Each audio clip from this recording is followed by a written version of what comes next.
Where there's a will, there's a way with gold, and Russia knows this very well. Let's explore.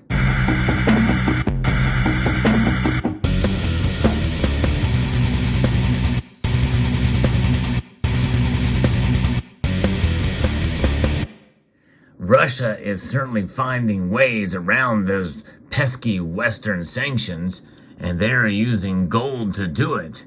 And this story is coming to us from Reuters. We talk about where Russian gold is going through and how they're able to kind of avoid those sanctions as they bite down.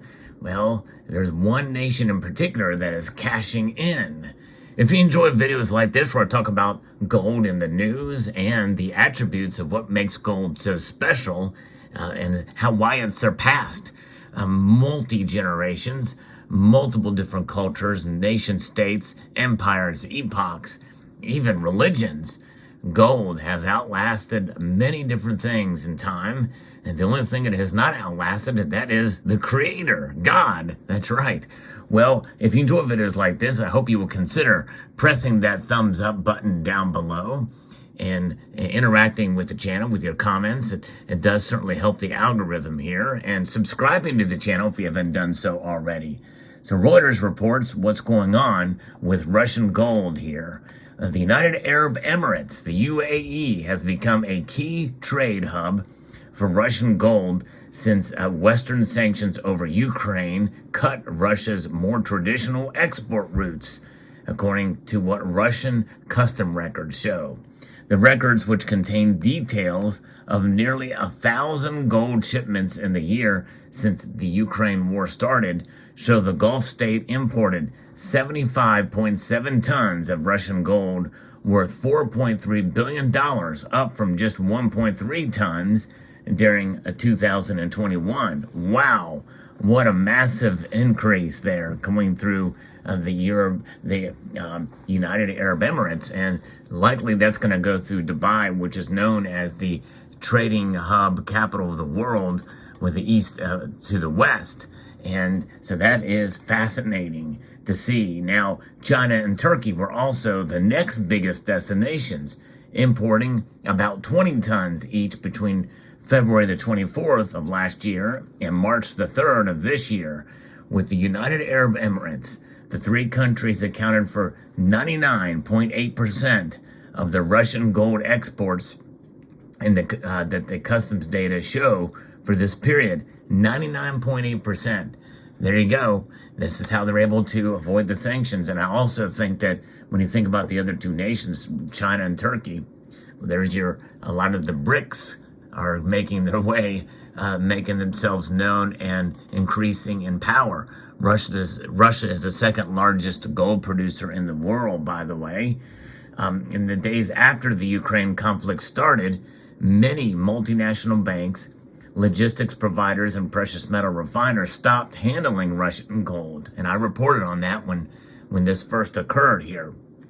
And it had typically been shipped to London, a gold trading and storage hub. It's not happening now, but they found a different way. The London Bullion Market Association banned Russian bars made from March 7th, 2022, and by the end of August, Britain and the European Union, Switzerland, the United States, Canada, and Japan had all banned imports of Russian bullion. The export records show, however, that Russian gold producers quickly found new markets in countries that had not imposed sanctions on Moscow, such as the United Arab Emirates, Turkey, and China. Louis Marichal, a gold sourcing expert at the Organization for Economic Cooperation and Development, said that there was a risk Russian gold could be melted down and recast and then find its way back into U.S. and European markets with its origin mass. Because like what you see here, these are examples of pure gold products. Well, this is a 22 karat gold, but this is a United States mint, a 1 ounce eagle coin. But by and large, if you melt these coins down, more than likely, you're never going to know from where they were sourced. Valcambi Swiss, Perth mint gold, and then U.S. gold, really, it's all the same. And when you think about, the fact that it's pure gold, really doesn't matter. Now, the 91.91% fine gold that you see here with the eagle, there may be some markers in there that, depending on how it's melted down, refinement a little bit more to the pure gold would be certainly something that would make it much less harder to track. Of course, it makes you wonder if some of what the markers could be there, what traces of other elements could be in there. Where they tell us that it's mostly silver and copper as the balance. But could there be trace other metals in there that make this identifiable? Could that be part of the security, by the way, of the measures that the United States Mint uses for whether or not a gold coin is genuine or not? I don't know. But nonetheless, that's an aside note, because here we go. We've got gold that could be recast and remelted down, and this is something that can make its way back into the U.S. and European markets. But if the Russian gold comes in, is recast by a local refiner, sourced by a local bank and trader, and then sold on into the market, there you have a risk, is what he's saying here. This is why carrying out due diligence is instrumental to end buyers wishing to ensure they respect sanctioned regimes. The United Arab Emirates government Gold Bullion Committee said that the state operated with clear and robust processes against illicit goods, money laundering, and sanctioned entities. The UAE will continue to trade openly and honestly with its international partners in compliance with its current international norms as set down by the United Nations. In a bid to further isolate Russia, Washington has warned countries, including the UAE and Turkey, that they could lose access to G7 markets if they do business with entities subject to U.S. sanctions. The data review by Reuters does not suggest there has been any violation of U.S. sanctions by those countries. The U.S. Treasury, whose Office of Foreign Assets Control enforces sanctions, did not respond for requests to comments. So the shipments and the customs data supplied to Reuters by a commercial provider shows exports of 116.3 tons between February 24th of 2022 and March 3rd of 23, although Consultant Metals Focus estimates Russia produced 325 tons of gold in 2022. The rest of the gold dug in Russia likely either stayed in the country or is exported in transactions not included in the records.